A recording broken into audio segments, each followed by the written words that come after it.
जो बीपीएससी का चेयरमैन हो या कोई भी आला अधिकारी हो, उसका कोई भी ऐसा अभी तक जवाब नहीं आया जिससे ये पूरा कंफर्म हो सके कि एग्ज़ाम री एग्ज़ाम होगा।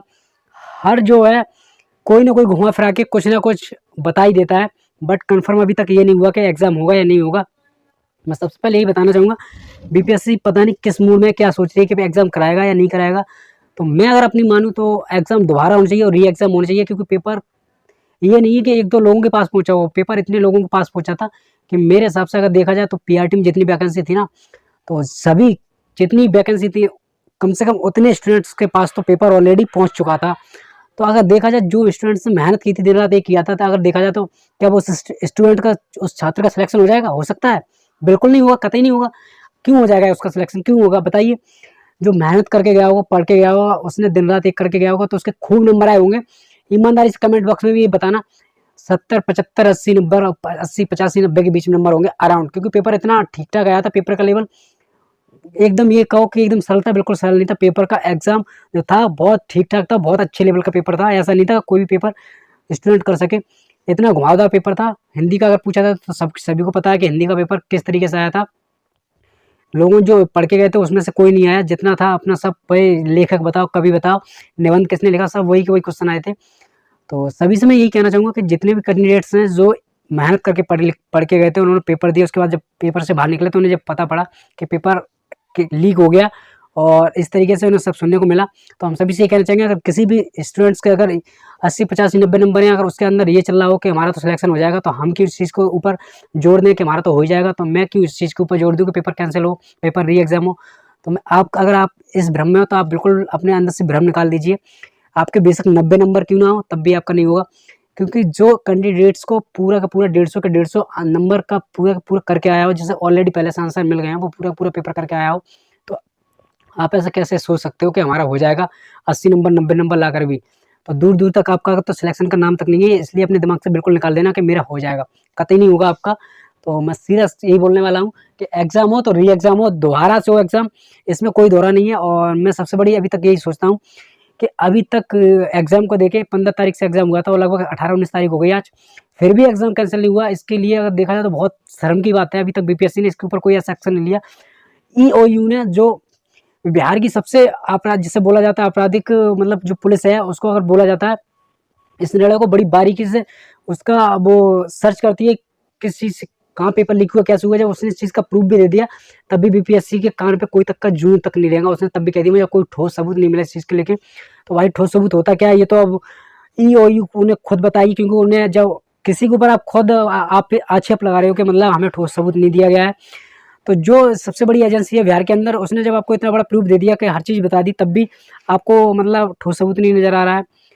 तो बस मैं जितने भी कैंडिडेट्स हैं जो मेहनत करके एग्ज़ाम देने गए थे, जो बाहरी क्षेत्र से आए थे, बाहरी प्रदेशों से आए थे, हज़ार-हज़ार, 1500-1500 किलोमीटर का सफ़र तय करके आए थे और एग्ज़ाम देने गए थे, उनने सफ़र में कितना मानसिक मानसिक रूप से टॉर्चर हुए थे, मानसिक रूप से क्या पूरा तरीके फिज़िकल रूप से कितना परेशानी उन्हें हुई, वही समझ सकते हैं। उससे बेटर आप लोग कतई नहीं समझ सकते हो। तो मैं सभी से ये कहना चाहूँगा कि जितने भी स्टूडेंट्स हैं मेहनत करके गए थे, मेहनत करके पढ़ाई दी, चाहे वो बिहार के हों चाहे अदर स्टेट से हों, और जो स्टूडेंट्स ने पता पड़ा पेपर लीक हो गया, तो अगर जिसके भी 80, 85, 90 नंबर हैं, तो वो भी स्टूडेंट्स ये ना सोचे कि मेरा हो जाएगा, तो हम इस चीज़ के लिए क्यों इतना फोर्स डालें, क्यों इतना एफर्ट डालें कि पेपर कैंसिल हो जाए। तो आपकी बिल्कुल गलतफ़हमी है, बिल्कुल कतई करके गलतफ़हमी है। तो सबसे पहले मैं यही कहना चाहूँगा, जितने भी कैंडिडेट्स हैं, सभी का एक ही सवाल होना चाहिए, एग्ज़ाम हो, री एग्ज़ाम हो, और हमें इसके सिवा कुछ नहीं चाहिए। पेपर हो, दोबारा हो। जब उत्तर प्रदेश के अंदर 50 लाख दरोगा भर्ती का पेपर कैंसिल हो सकता है, तो यार 5-6 लाख लोगों का पेपर कैंसिल क्यों नहीं हो सकता, ये बताइए। यूपी के अंदर जो 50 लाख लोगों का पेपर कैंसिल करा सकती है गवर्नमेंट, तो फिर 5-6 लाख लोग तो कोई ज़्यादा लोग भी नहीं है। अगर देखा जाए तो इससे ठीक 10 गुना लोगों का पेपर कैंसिल हुआ उत्तर प्रदेश के अंदर।